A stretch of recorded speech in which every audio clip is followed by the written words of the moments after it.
तर आज युगितनी मला हा रोज दिलेला आहे, जो की त्याच्या पप्पांनी आणलेला आहे. आता त्यांनी दोघांचा विचार करून आणला रोज प्लस कॅन्डी. लाया ये पप्पा ने लाया। क्या है ये? कैंडी है। त्यानंतर असा छानसा रोज मी घेतला, पण तो खाल्ला युगितनी. त्यानंतर आम्ही गेलो थोडं बाहेर, तर युगितला रस्त्यातच ज्यूस प्यायचा होता. मग मोसंबीचा ज्यूस पिला आणि त्यानंतर लगेच गेलो डीमार्टला. आता मंथमधला पहिला सॅटर्डे नाहीतर संडे जो असतो तो फिक्स असतो की या सॅटर्डे संडेला जो आहे तो डीमार्टला जायचाच आहे. त्याच पद्धतीने परंपरा फॉलो करत जी आहे आम्ही गेलो डीमार्टला. डीमार्टवरून सगळं शॉपिंग करून आलो. त्यानंतर मग घरी आल्यावर भूक लागली, तर आज मटकी मी आधीच भिजत घातलेली, तिला छान कोंब पण आले होते.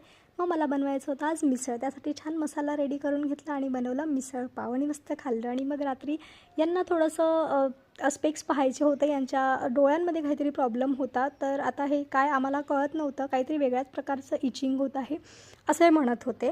आता तिथे गेल्यावर युगितला हा चष्मा खूप जास्त आवडला. युगितचं असं होतं मला हा घेऊन दे, तर तू घेऊन दे, पण आम्ही काही त्याला तो घेऊन दिला नाही. तो खूप छान दिसत होता त्याच्यावर. पण मग एक्झॅक्टली काय झालं डोळ्यांना हे आम्हाला समजलं नाही. त्यामुळे आधी आम्ही गेलो हॉस्पिटलमध्ये. मग गाडीने पण प्रॉब्लेम दिला, गाडीला पण घेऊन जावं लागलं. त्यानंतर घरी आलो तर युगितचं असं रडणं सुरू होतं, कारण त्याला खूप झोप येत होती आणि मी त्याला खाली उतरवून दिलं होतं, त्याच्यामुळे त्याला तो रडत होता.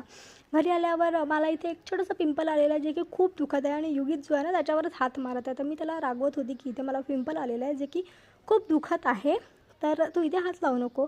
पण त्याचं सुधरतच नाही. त्याला माझ्या जवळजवळच राहावं लागतं. त्याला मी बसली की माझ्या मांडीत माझ्या अंगावर असा खुंतो तो मला पकडून पकडून. असंच त्याला करायचं असते. सो असा होता आजचा आमचा दिवस. भेटू पुढच्या व्लॉगमध्ये. तोपर्यंत बाय.